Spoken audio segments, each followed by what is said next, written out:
O Daniel ele é doutor em finanças públicas, desenvolvimento e tributação, acho que eu falei a ordem certa, né? E o Daniel ele tem uma experiência acadêmica gigante, além de uma experiência profissional gigante. Ele é um cara muito erudito, né? Ele até me confidenciou aí que estava escrevendo um livro, mas era um livro mais romanceado, né? Então, muito legal aí. Ele é um cara muito erudito, muito colaborativo, muito inteligente. Enfim, cara que vocês vão aproveitar muito aqui. Vamos nessa então, Daniel?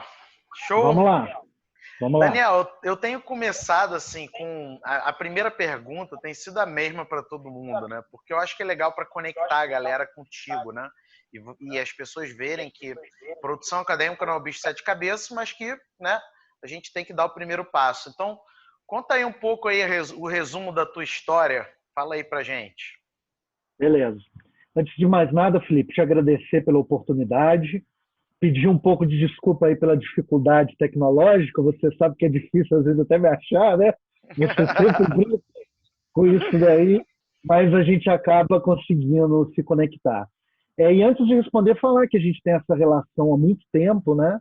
Na verdade, já são 12, 13 anos, Por aí. e isso já rendeu vinda sua aqui, ida minha ao Rio, participação de banca de Orientando o Seu, e essa obra aqui, né? Tratado de Direito Constitucional, volume 1 e 2, que foi o que realmente nos aproximou, mas a gente vai falar um pouquinho dele mais na frente. Bem, como você disse, eu sou doutor em Finanças Públicas, Tributação e Desenvolvimento pela UERJ, você errou a ordem, né? Mas é normal, esse Faz nome é parte. gigante. Fiz meu mestrado na PUC-Rio, em Teoria do Estado e Direito Constitucional, sou procurador da Fazenda Nacional e professor de Direito Tributário, Direito Financeiro, e a coisa que mais me fascina no direito é realmente a produção acadêmica. Eu, assim, dentro de uma visão mais canônica da academia, eu nem seria um teórico, porque eu também sou muito prático, né? Mas eu acho que ao longo do tempo a gente conseguiu acabar um pouco com esse estigma que ou alguém é teórico ou alguém é prático, quando na verdade o mundo precisa de teoria para mudar as suas práticas, para mudar os seus costumes, as suas ações. Eu, desde a faculdade, eu decidi que eu ia ter uma atuação acadêmica. Só um minutinho, Daniel, que eu acho que travou para mim no Instagram. Eu não sei se a galera. Ah, Não, voltou, deu voltou. aí, desculpa, Voltou. desculpa. Então, como eu estava falando, eu decidi durante a faculdade que eu teria uma atuação acadêmica, mas acabou que eu fiz ao mesmo tempo concurso para PFN e provas para mestrado. Passei primeiro na Cândido Mendes, num mestrado em tributação que acabou que eu não concluí por questões pessoais, e também porque passei durante o mestrado da Cândido Mendes na PUC-Rio, onde eu sempre quis fazer o meu mestrado. Eu sempre quis fazer meu mestrado na PUC e doutorado na UERJ. Acabei conseguindo essas duas coisas. E aí, desde 2006, eu estou vinculado à área acadêmica. Já comecei a dar aula em 2006 mesmo, durante o mestrado. A primeira oportunidade que eu tive foi na Vez do Mestre, aí no centro do Rio. Acho que você deu aula lá também. Dei Todo aula. mundo, todo mundo do Rio deu aula na Vez do Mestre, né? Da Cândido Mendes. E os meus primeiros artigos também datam de 2006. Eu já escrevi algumas coisas na faculdade, tive uma publicação de resumo num projeto de iniciação científica, mas eu sentia muita dificuldade, e aí é uma experiência que eu quero passar, em escrever, porque eu demorei a entender qual que era a lógica do artigo científico. Porque a minha formação acadêmica, como deve ter sido a sua, embora, como você fez ciências sociais, também é um campo mais cabeça aberta, né? Pensa fora da caixa, eu aprendi o direito ainda naquela maneira muito dogmática. Manual não, tratado, era tratado, né? Era tratado. Tratado. A Pontes de Miranda, Eunápio Borges, Silvio Venosa, a gente ainda pegou esses grandes autores, mas que são de um outro tempo. E aí, Felipe, depois de algum tempo, e isso é bom para o pessoal saber, a produção acadêmica vem. É, é mais ou menos o que o Ferreira Goulart diz da poesia: 90% transpiração, 10% inspiração. A inspiração vem. E quando você transpira, você aprende a escrever, você aprende a ter uma ideia do que vai ser um artigo científico, do que vai ser uma dissertação, uma tese. É algo difícil de se ensinar, mas dá para se ensinar também o caminho. Você ensina os padrões, mas você precisa dessa transpiração. E o que eu mais faço na academia, quero deixar essa primeira mensagem, como na academia física mesmo, eu transpiro. Eu tento escrever e uma hora sai. Então é eu isso. costumo usar a analogia de que é como andar de bicicleta, né? No início você começa ralando o joelho, você cai, não tem jeito, vai ralar joelho, vai ralar cotovelo, né? É. Mas uma hora você Nada é aprende, né? fácil, nada é fácil na vida, né? Sim. Um artigo Tem científico não gente vai até ser que anda de fácil. bicicleta só com a roda de trás, né? Surreal isso. É. Surreal isso. Mas e aí, como é que você me conheceu nisso tudo? Porque, assim, no final das contas, travou aqui, mas no final das contas, né, a gente também se conheceu pela internet, né, cara? Eu não lembro se Pela foi mais internet. Facebook ou foi Orkut, né? Porque já tem muito tempo. Na verdade, eu te conheci em lista de discussão. Ah, Para quem, isso, antes disso, né? para quem é mais novo, existia um negócio chamado lista de discussão. A gente usava e-mail, sabe? Vocês sabiam que tem algumas pessoas contra essa, esse monitoramento, né, do ser humano atualmente, que voltaram a usar e-mail, né? Com medo do Google, essas coisas todas.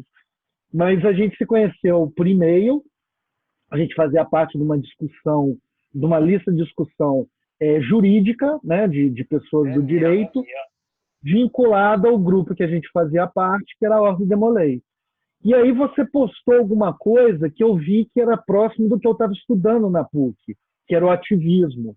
Eu acho que foi um texto seu sobre judicialização. Na época eu nem entendia a diferença, né? Não sei se você já entendia também na época, porque, Talvez. né, é legal como é que a gente vê como é que os assuntos também têm uma consolidação. Naquela época a gente tentava diferenciar judicialização e ativismo, algo que até hoje o Supremo não consegue, mas a academia já conseguiu há muito tempo, né? E aí eu vi aquele seu e-mail e procurei contato para a gente conversar um pouco sobre o que eu estava pensando, que tipo de pesquisa. Acho que você estava no doutorado de UPERJ, não é isso? Eu acho que você estava no doutorado.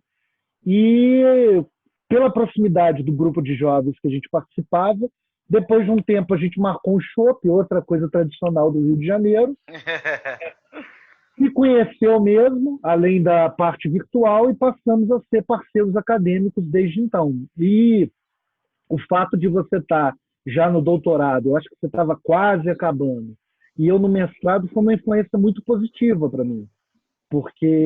Até porque o seu mestrado, o seu doutorado era em ciências sociais. A PUC até tinha esse viés próximo das ciências sociais, mas era um mestrado jurídico, né? Então, eu acho que a internet, o pessoal tem falado muito de internet agora, né? Como uma forma de contato pela pandemia, etc. Mas a internet sempre possibilitou isso. As pessoas têm que procurar. Os acadêmicos, em geral, os bons acadêmicos como você, são abertos à discussão, querem iniciar outras pessoas na academia. Claro que a gente tem muita rejeição, tem pessoas babacas como em qualquer lugar, né? Mas a maioria das pessoas são legais e nos ajudam a entrar nesse mundo pela internet. Então, eu sou muito grato a essa proximidade que a Ordem Demolei nos trouxe, e depois a internet para uma comunhão no direito e uma comunhão também no que a gente estudava, né? Ativismo e judicialização. E aí, desde então, você já contribuiu muito comigo e eu já contribuí muito contigo, que é muito legal, Sim, né? a gente está contribuindo o tempo todo. Eu acho que eu sou um dos campeões de participação nas suas bancas, né? Eu te devo É. muito essa deferência. Como você também é um campeão de participação aqui em eventos que eu organizei em Sim, Juiz de Fora, é, e também nos cursos que a gente promovia pelo Inteju, que está um pouco parado, né? Mas a gente sempre se aproveitou muito dessa nossa proximidade, sim, tanto para nos chamarmos para eventos, claro, porque a gente tem a qualidade, a pertinência temática para cada evento, não é uma questão só de amizade, é parceria acadêmica mesmo. E claro que agora já dois doutores, você pós-doutor, cada um já tem mais ou menos o seu nicho, né? A gente ainda se contribui muito, mas a parceria hoje já é um pouco mais distante, porque cada um foi para sua linha seu mesmo, objeto. o seu objeto. Mas como os nossos objetos estão sempre conversando, a gente dá um jeito de se encontrar e de se ajudar, né? Sim. Parceria é tudo na academia. Sem Eu não contar que acredito. você é o meu guru tributário, né? Eu tenho É, dúvidas tributárias, eu pergunto para você, meu guru tributário. e aí, Felipe, só para completar, parceria acadêmica é tudo. O conhecimento ele não pode ser em si mesmado, né? A gente precisa discutir, dialogar, porque a gente aprende, né? Sim. Eu posso te dar um exemplo que eu sempre gostei de ciências sociais, mas até vendo as aulas que você dá na UCP, a minha irmã fez o curso, eu me aproveitei um pouco para ler alguns autores Uhum. já doutor que você coloca, enfim. Então a gente continua aprendendo a vida inteira, né? É isso aí. Pô, que legal, cara, que legal. Veja então, galera, assim, eu enfatizei isso na live de segunda, né? A importância de você fazer redes. E você faz redes, a maneira mais eficiente, a maneira mais profunda é quando você cria dádiva, né? Dar, receber e retribuir. Você faz pelo outro, aí o outro faz por você, e essa retribuição que se gera é que gera os grandes laços, né? Então, vejam assim, todo entrevistado que eu trago aqui, ele traz essa questão da importância da parceria, né? E não é por acaso, entendeu? A dádiva move o mundo. E se você perde tempo fazendo mal para os outros, ao invés de fazer bem, você está na contramão do negócio, né, Daniel? Assim. É. E, Felipe, até para completar, às vezes a gente enfrenta na academia um negócio que é ingratidão. E Uhum. assim, porque você chama alguém para participar de algo, tal, não é que você espere que aquela pessoa tenha que te chamar de volta. Mas depois de um tempo que você vê que isso é só por uma via, tem um problema. Ou você não está contribuindo para aquela pessoa e a parceria é desinteressante, então você percebe isso, ou Uhum. realmente você procurou a pessoa errada. Veja, a gente tem parceria, mas a gente discorda pra caramba, né? Sim. Em termos de filosofia, ideologia, a gente discorda muito, mas a Uhum. gente, a gente aprende nessa divergência. Então, Uhum. muitas vezes, a pessoa que só suga, ela perde o interesse, não é por uma questão de vaidade, é por uma questão prática mesmo de você verificar. Eu não estou contribuindo, nem ele contribuindo para mim. Por que eu vou continuar tentando uma. Sim. É como um casamento, né? Eu que já separei, quando acaba a parceria, você procura outras coisas na vida, nos negócios, sempre é assim. Sim. Então as pessoas têm que lembrar disso. O interesseiro, para mim, o interesseiro ele tá cortado da minha lista, né? Porque não É, dá, não dá, não dá. É muito parasita, né, que a gente tem que lidar já obrigatoriamente. Pelo menos os que a gente pode eliminar, a gente elimina da nosso cotidiano, né? é, Mas, ó, Daniel, assim, uma boa maneira de fazer dádiva, né, é criando coletâneas de livros, né? Coletâneas isso de aí. livros. É uma grande oportunidade, muito além de só publicar um livro, é um momento legal de você fortalecer redes, de você criar laços, de você, né, desenvolver aí essa dádiva, né? E aí eu queria te perguntar, né, já que você já organizou diversos livros, inclusive eu já fui autor de coletânea organizada por você, né? E já tive a honra de organizar coletâneas com você, né? Então, eu queria te perguntar, assim, para a galera que quer organizar coletânea e para a galera que acha que é um bicho de sete cabeças e não é, sabe? Qual é o primeiro passo que a pessoa tem que adotar para começar a organizar sua coletânea? O que ela tem que começar a fazer? Bem, o primeiro passo é querer, né? Porque, na verdade, a coletânea não é tão difícil você organizar, mas você, como organizador, vai ter um trabalho, obviamente, porque você vai cobrar prazo, você vai definir o tema da coletânea, esse tipo de coisa. A minha experiência, que foi justamente com você, ela foi um pouco diferente, porque a gente começou uma coletânea gigante, né? Muito por Despretensiosa, né? Despretensiosa.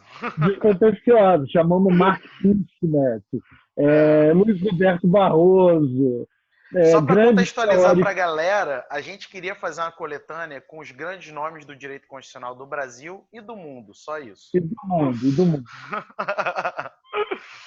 Assim, o Felipe já tinha muito contato acadêmico, eu também já tinha algum contato acadêmico, né?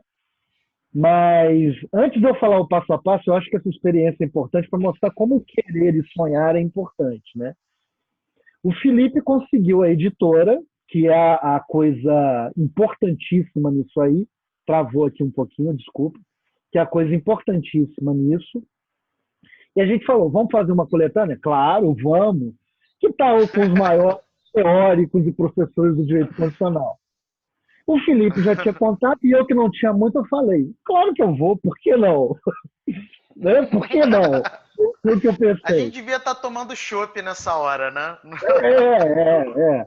E aí mandamos e-mail para Mark Tushnet, para K. Sustin, agora eu tô lembrando, para Peter Heberle, enfim, Richard Posner. Richard Posner, e a maioria respondeu, o que foi assim, o que mostrou que não é tanta loucura. Loucura de quem não pedia, não loucura de quem Com pedia. certeza.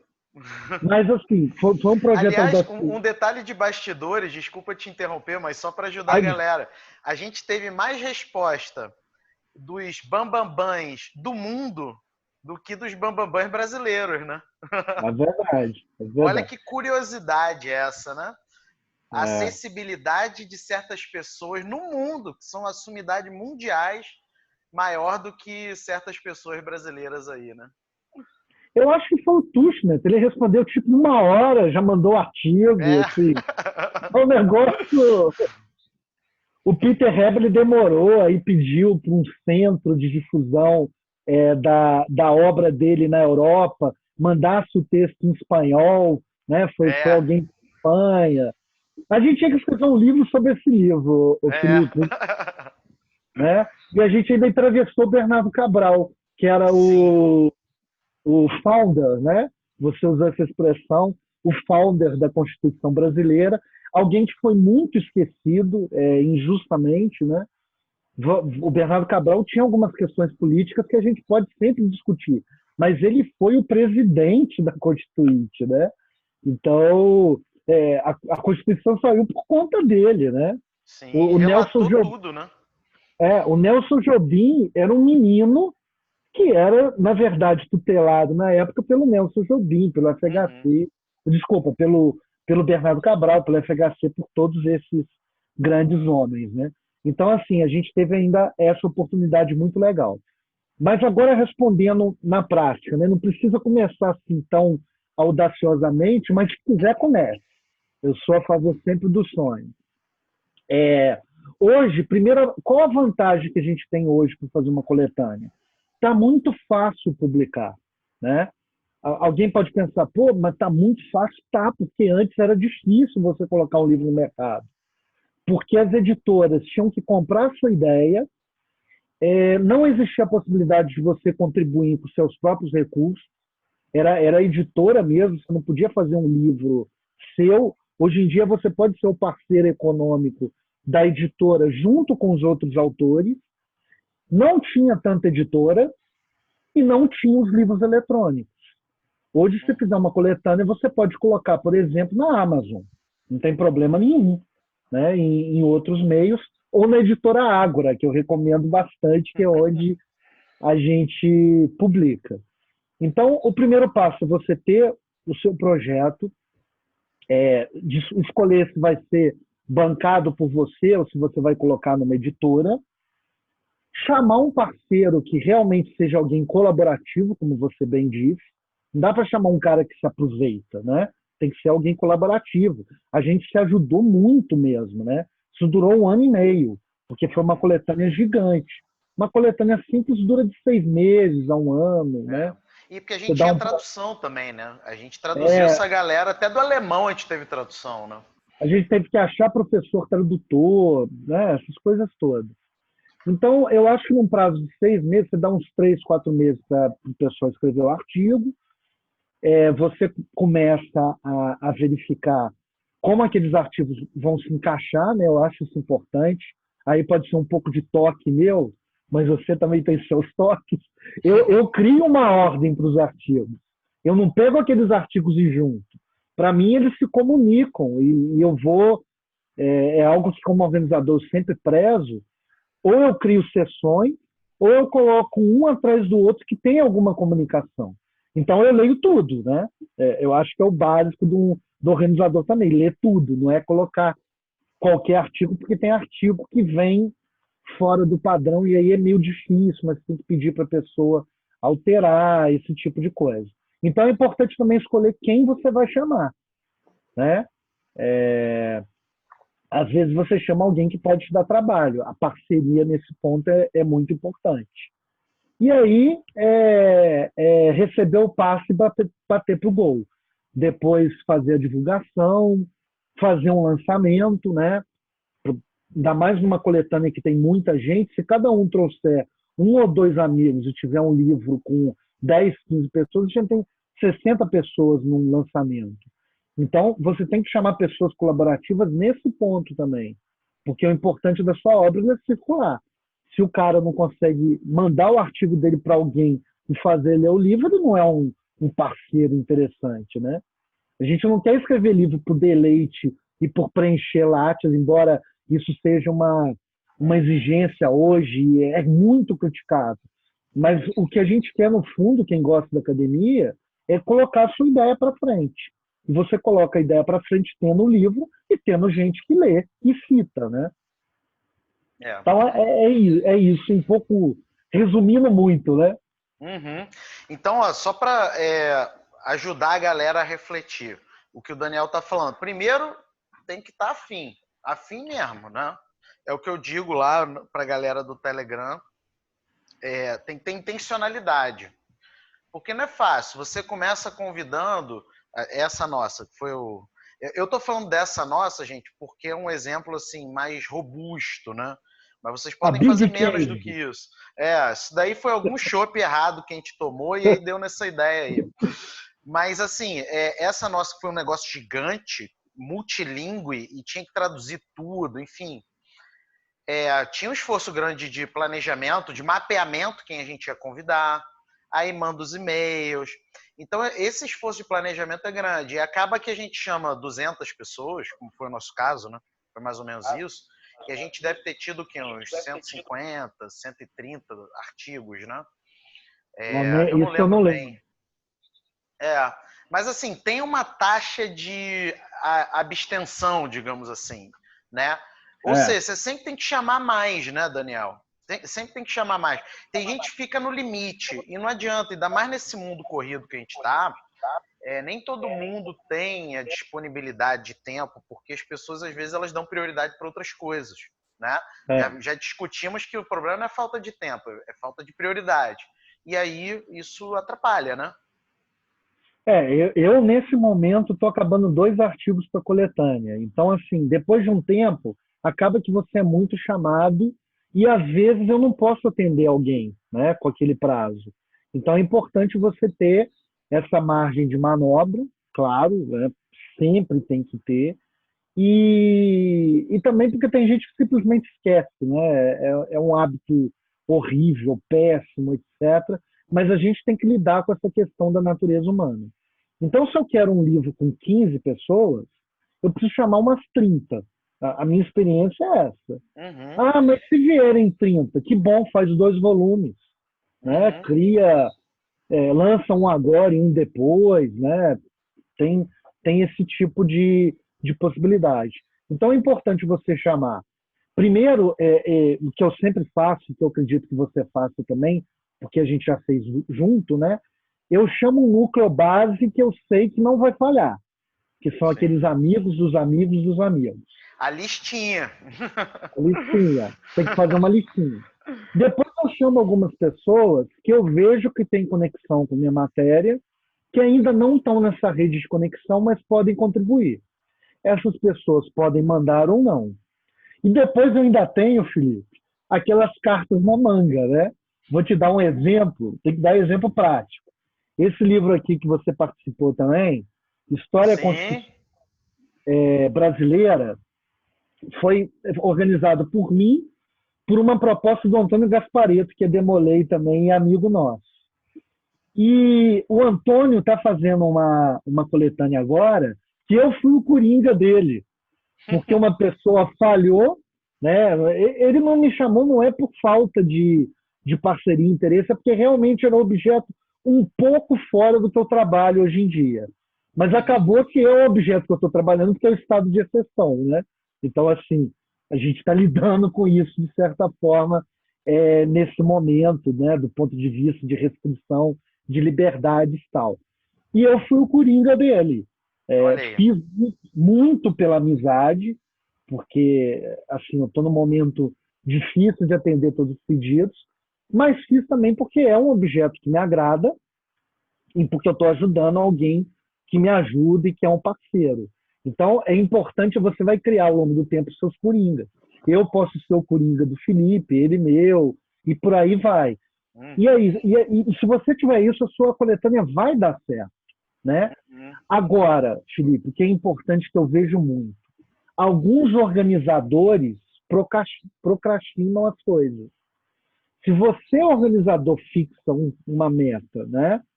E você mesmo não cumpre essa meta, você perde o respeito dos seus colaboradores. E vai aí ficar queimado, né?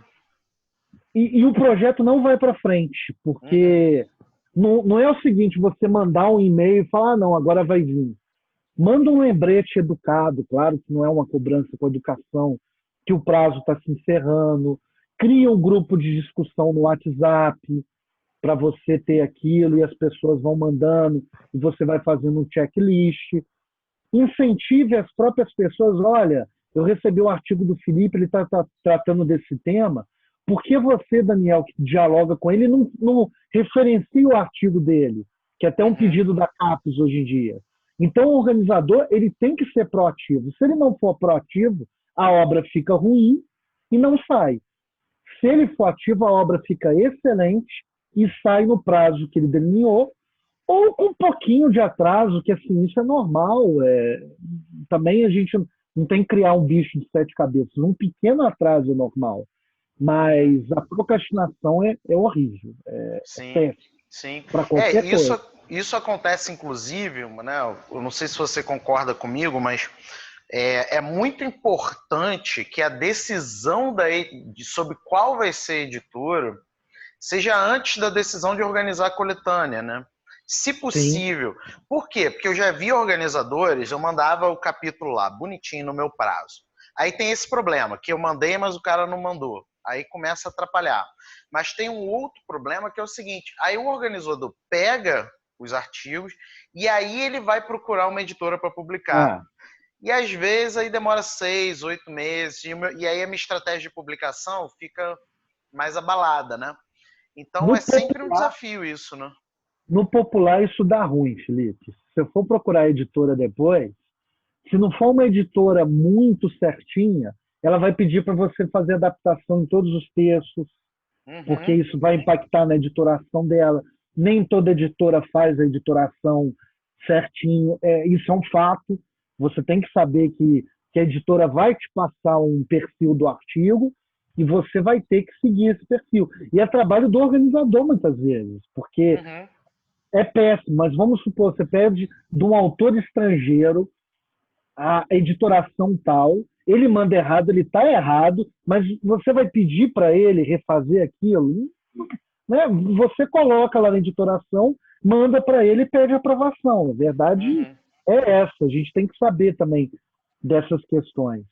Então, Sim. assim, o que você falou é perfeito. Você tem que ter a editora já pronta, você já tem que saber a linha que o seu artigo vai seguir e, e aí tocar o projeto e atender a sua, a sua, o seu pedido. Desculpe que eu estava olhando aqui as perguntas. A gente vai responder a pergunta? Vamos responder. Eu vou ler agora algumas perguntas, Daniel, para a gente continuar aqui o papo, tá? Eu vou começar pelo Facebook e eu venho para a galera do Instagram também, né? Vamos ver se tem alguma pergunta aqui direta no Facebook. Não, a galera ainda está escrevendo. Vamos lá no Instagram, ó. Ó o Raul Carvalho, grande Raul, beleza, cara? Ó, vocês poderiam falar um pouco sobre o fator ineditismo nas coletâneas? O que você tem a dizer sobre isso, Daniel? Eu acho até que você tem mais a dizer, mas primeiro eu vou falar aqui da minha sensação, né? O ineditismo hoje é necessário para fins de pontuação no CAPES, né? E aí você tá muito mais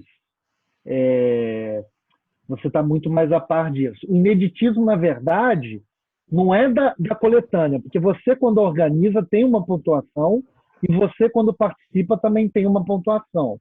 Então, se você é o participante e você requenta um artigo, ele não vai pontuar para fim de CAPES. Agora, você, organizador, se tiver um artigo ali que não é inédito, aí você me corrige, Felipe, porque você está bem mais a par dessas questões, né? Ixi, o meu Instagram caiu, cara. Ixi. Daniel, travou aqui no Instagram. Eu parei no. Aí você me corrige, eu não escutei nada depois. Mas o meu Instagram caiu aqui. O que que eu faço? Não tá voltando, não. O que que eu faço? Você está me ouvindo? Só um minutinho, Daniel. Porque no Peraí, não tá, Instagram deu uma travada. não tá Se você puder voltando. voltar lá, você saiu. Se você puder voltar, tá? Só um minuto. Vai respondendo, só um minuto. Um minuto. Volta lá que eu vou. Eu vou te chamar de volta. Volta lá, por favor, no Instagram.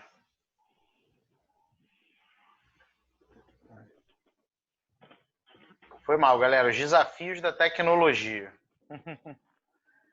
Isso. Volta no Instagram. Tá. Ele já tá voltando, tá, pessoal? Enquanto isso, eu vou respondendo. Vamos lá. Então, assim, só para continuar, Raul, nessa questão do ineditismo. Então, a coletânea pode não ter textos inéditos, né? Ela é inédita, porque ela é um consolidado de textos. E esse consolidado ele é único, né? Não teve uma outra coletânea igual àquela.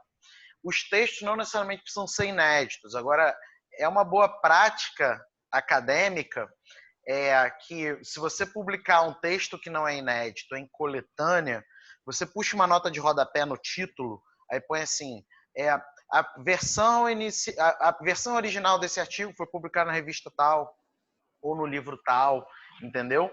Então, você pode simplesmente fazer menção à publicação original, mas não que isso seja um problema para publicação, tá? Não é mesmo um problema para publicação. E aí isso faz então com que você possa sim aproveitar textos, desde que você mencione que é uma versão original, foi publicado no XYZ, tá? Vamos lá,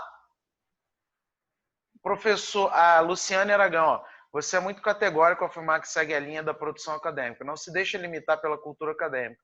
Fala mais sobre isso que você acredita, linha de produção acadêmica. Luciano, eu acredito que eu tenho que jogar o jogo da produção acadêmica, então eu não fico me mensurando por CAPES ou por Ministério de não sei o que, ou por não sei o que lá, eu faço mais, então eu simplesmente faço mais, e aí a CAPES pode mudar a regra, que não vai me afetar, eu já faço mais do que a CAPES pede. Então, é basicamente isso. Eu não negligencio a CAPES, tá? Eu não negligencio o Ministério da Educação. Só que eu não me pauto por isso, porque muda governo, muda política. Então, eu chego e jogo o jogo da produção, que é um jogo que você tem que saber jogar, né? E que não está escrito em regras de Ministério da Educação nenhuma, às vezes, né? Vou respondendo aqui enquanto o Daniel volta. Você está voltando, Daniel? Como é que tá aí? Eu só consigo ver o gesto. Eu não consigo te escutar.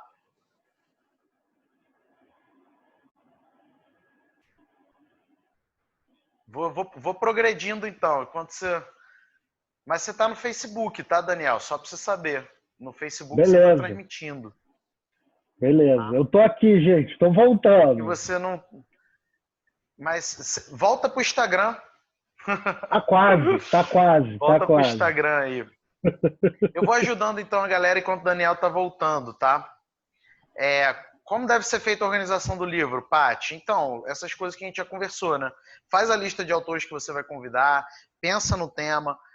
Você pode até entrar em nível de detalhe, encomendando do autor, discussão XYZ sobre, né, o que ele trabalha para entrar na coletânea e tudo mais, tá? E depois você parte para os convites. Mas antes de partir para os convites, você tem que fechar a editora, tem que definir a editora, senão, ó, sem editora, você está num risco muito grande, tá? Então faz isso aí, beleza? E aí depois que você receber os textos, tem que me convidar com prazo, tá, gente? E ó, não precisa dar prazo gigante não, tá? 5 meses, porque o mundo acadêmico só trabalha com cronograma reverso. É óbvio, se você fala 10 dias, a pessoa pode se sentir ofendida, né? Mas não adianta colocar 5 meses, que não é isso que vai fazer com que ela entregue, tá?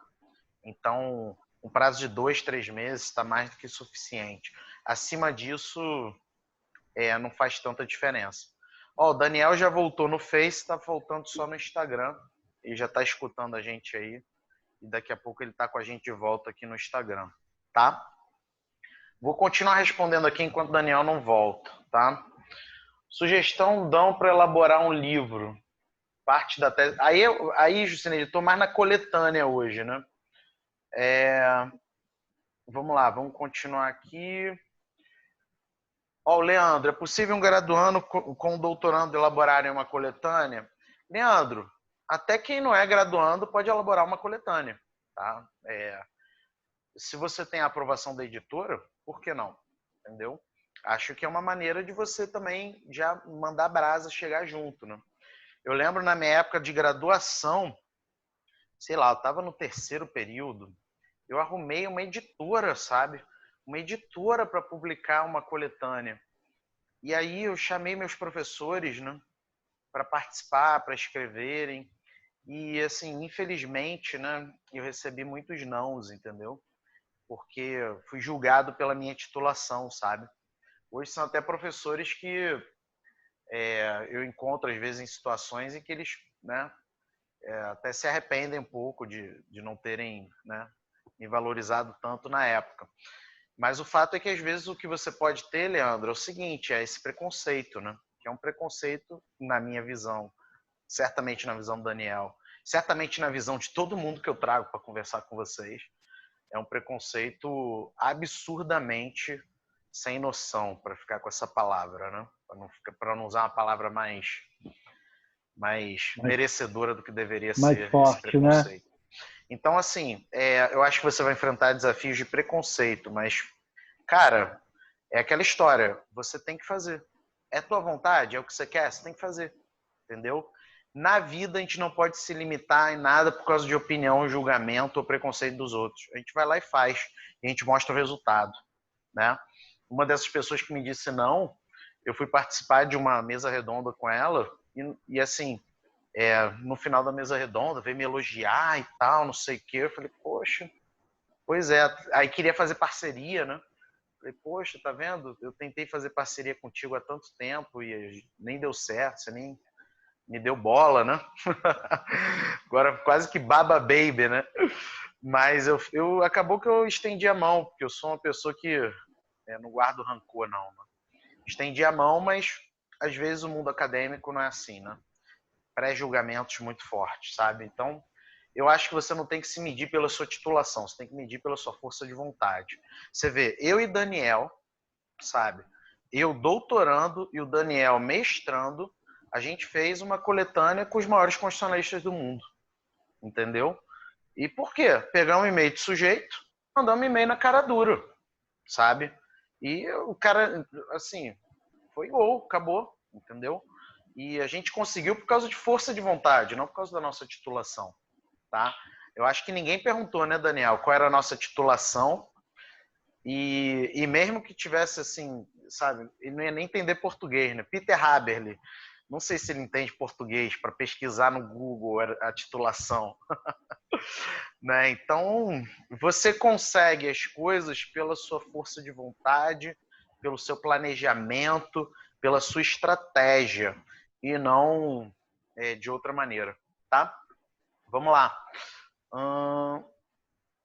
E eles enviaram artigo para a coletânea. Jane, para você ter ideia, Jane, a gente entrevistou o relator da Constituição de 1988, entendeu? Não é o cara que ajudou ali nos bastidores, não. O relator.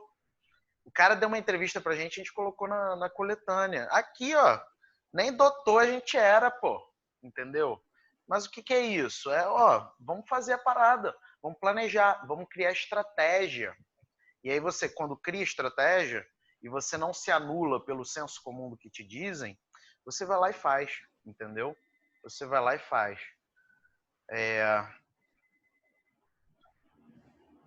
Vamos lá. Daniel tá ruim, Daniel? Eu pedi, já pedi para Ah, entrar. tá pedindo para entrar? Deixa eu ver aqui. Gente, esqueci do Daniel. Daniel, te autorizei aí. Vamos lá. Daniel tá ruim, Daniel? Tá conectando. Tamo junto. Valeu. Desculpa. Tamo junto. Só tá travando agora. Engraçado, para mim tá tranquilo. Continua travando um pouquinho. E agora? Ainda não tá legal não, pelo menos não pra mim. Vai respondendo, uma hora melhora. Agora eu acho que vai, hein? Vamos ver. Hoje tá com emoção essa live, hein? Hoje tá E com aí? emoção. Agora tô? Eu não sei aí se vocês estão escutando, mas para mim tá ruim. Mas se tiver bom para a galera do Instagram, tá valendo. Tá? Tá indo? Então beleza. Tá indo. Então, de repente, o problema é aqui, né? Daniel, ó, a Roseni tá aqui com a gente. A Roseni, que inclusive vai ter entrevista dela. E ela, já organizei coletânea com ela. E ela pergunta aqui, o que vocês consideram como edição ampliada e revista de coletânea, né? Ela está perguntando sobre isso. É muito comum no direito, né? Versão ampliada e revisada, né? Então, conta aí pra gente que negócio é esse dentro do direito e se isso é bom, é ruim, o que é? Bem, eu acho que tem coletâneas que são tão profícuas, digamos assim, tão boas, que às vezes dá para você fazer uma segunda edição com mais artigos e com a possibilidade das pessoas que escreveram para a coletânea reverem seus artigos, né?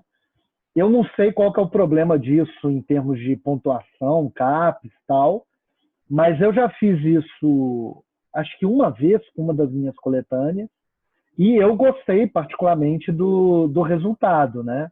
Então, assim, eu não vejo problema nisso. Eu acho que é difícil uma coletânea perseverar, mas às vezes elas perseveram. Isso é fruto de uma boa escolha do tema e de uma boa escolha dos articulistas, né? Digamos assim. Não sei o que você acha. Entendi. Vou falar mais algumas perguntas, tá, Daniel? e aí você vai falando aí que a gente ainda tem um tempinho para aproveitar aqui a sua generosidade estar aqui com a gente, tá?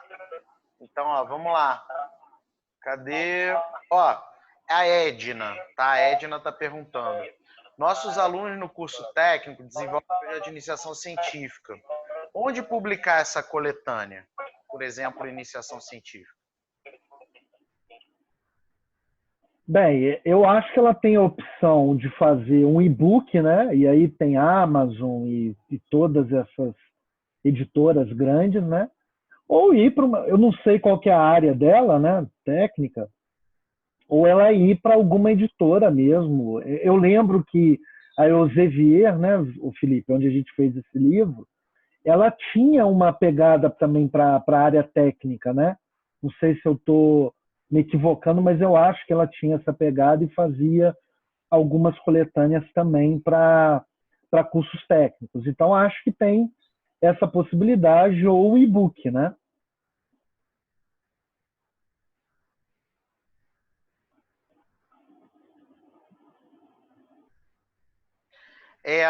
O Cleiton, ele também tem uma pergunta, que é a seguinte: o que conta mais no currículo? Uma publicação de um livro individual e com boa editora, ou uma organização de uma coletânea com autores especialistas, né? Para mim são os dois, né? Mas fala aí, Daniel, o que você acha? Para mim são os dois também. Essa questão de ser uma editora boa é muito subjetivo, né? Hoje em dia, o que é uma editora boa, né? Todas as editoras seguem um conselho editorial, tem um padrão, etc. Então, assim, a tal editora boa é até aquela mesma discussão da faculdade boa, né? Pode ser que profissionalmente algumas pessoas ainda se encantem com esse selo do que é bom, mas, na verdade, o que importa é o resultado final. Então, assim, uma editora com pedigree, digamos assim, dá a primeira impressão, mas se abre lá e o resultado não foi bom, você perdeu o seu chamariz, né? Então, eu estou com você, as duas coisas importam, mas o que mais importa é você ter uma boa coletânea, você ter algo realmente feito com planejamento e com atingimento de um resultado bom. Show. E, ó, Daniel, última pergunta aqui para a gente conseguir encerrar. A Carmen Renata está perguntando sobre custos, né? Se você sabe como é que funciona os custos de editora, enfim, como é que funciona essa precificação aí e tudo mais. Quem perguntou? Qual o nome? A Carmen Renata. A Carmen Renata. Olha só, isso varia muito de editora. É difícil eu dar aqui alguma coisa, mas assim, eu acho que uma edição de 200 a 300 livros fica entre 2 e 5 mil reais, né? É o que eu vejo assim. Mas tá vendo que eu coloquei uma variação muito grande, porque tem que olhar o tamanho do livro, se ele tem mais arte gráfica ou não. Então é difícil colocar, né? Mas eu acho que fica algo assim, enfim. E aí você pede para os colaboradores eventualmente ajudarem, e se você fizer um bom lançamento, você já bancou isso, né? Não é uma dificuldade tão grande. É só você se planejar. Isso aí. Daniel, ó, eu quero te agradecer demais pela tua participação aqui, pela tua generosidade de estar aqui com a gente. Foi muito esclarecedor, né? A gente fica aqui como lição que dá para fazer e que, se você colocar no tempero, né, um pouquinho de coragem e de romper com o senso comum, fica melhor ainda, né? Então, quero te agradecer demais. Tenho certeza que a galera adorou, né? Então, a gente tem um tempinho aí para suas palavras finais e também fala aí para a galera como é que a galera te acha, quem quiser continuar o papo contigo aí. Beleza. Mais uma vez te agradecer, Felipe, por esse espaço, né? Por mais um espaço que a nossa parceria acadêmica permite. Antes de fazer a conclusão final, responder aí para um amigo nosso, Gustavo Damianci, que a comunicação de artigos realmente é difícil, ele fez essa pergunta, como é que faz para os artigos se comunicarem, você pode colocar essa opção já na feitura do livro, né? Você coloca, é normal professores de mestrado e doutorado, nas suas coletâneas para atender uma exigência CAPES, colocar, fulano de tal vai dialogar com quem acha que pode dialogar com cicrano, e aí isso dá para ser feito, né? E mesmo quando você não pede, os artigos dialogam, então aí pode ser o coordenador fazendo esse diálogo. Quanto a me acompanhar, eu tenho 3 perfis, né? Eu sou meio igual o Felipe. Eu tenho meu perfil pessoal, o Daniel Giotti, que acaba que eu coloco coisas da academia também. Tem um perfil só acadêmico, que é professor _ Daniel Giotti, e um perfil com a minha irmã Débora Giotti, que foi aluna do Felipe na UCP, e com o Gabriel Gervason, que é o marido dela, que chama Conteúdo Tributário, só sobre direito tributário. Então, podem me achar por quaisquer desses perfis, eu estou à disposição de todo mundo. E e-mail também, só mandar o direct, que eu passo o e-mail para a gente ter esse contato, né? E pedir desculpa mais uma vez pela dificuldade aí tecnológica, Felipe. Mas eu acho que deu certo, porque a gente está com quase 100 pessoas aqui, né? Não, agora está com 70, mas já teve aí quase 70 pessoas. Então, acho que foi uma live legal, o pessoal gostou, apesar dessa dificuldade. Imagina, foi show. Eu te agradeço demais, de coração. É uma honra, né? Sempre te reencontrar e a gente conversar sobre esses assuntos da nossa história, né? E que são assuntos que, poxa, quanto mais a gente compartilhar, melhor. Porque mostra para as pessoas, né, que, ó, é coragem, e é isso aí, entendeu? E quando você junta coragem, quando a coragem encontra planejamento e estratégia, dá nessas coisas aí que a gente pensou que era, né, inalcançável pra gente, né? E muito Posso legal falar mesmo. mais uma coisa? Oi? Posso falar mais uma coisa? Manda brasa. Eu estou fazendo agora a coletânea mais importante da minha vida. Vai ser lançada a semana que vem. Vamos agora fazer a atualização da coletânea. Vamos fazer a atualização da coletânea. Vamos. Posso falar daquela coletânea? Galera, obrigado, tá? Quem tá no CAED Jus, seja bem-vindo. CAED Jus começando hoje, indo até sexta-feira. E quem não tá no CAED Jus e quer participar como ouvinte, é o momento de garantir.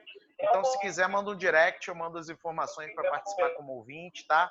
CAED Jus está rolando. E, ó, meu irmão Daniel Giotti, obrigado aí pela participação. Muito bom falar contigo. E, galera, obrigado. Às 5 horas hoje a gente ainda tem mais encontro, hein? Tudo de bom para vocês. Tchau, tchau. Até mais.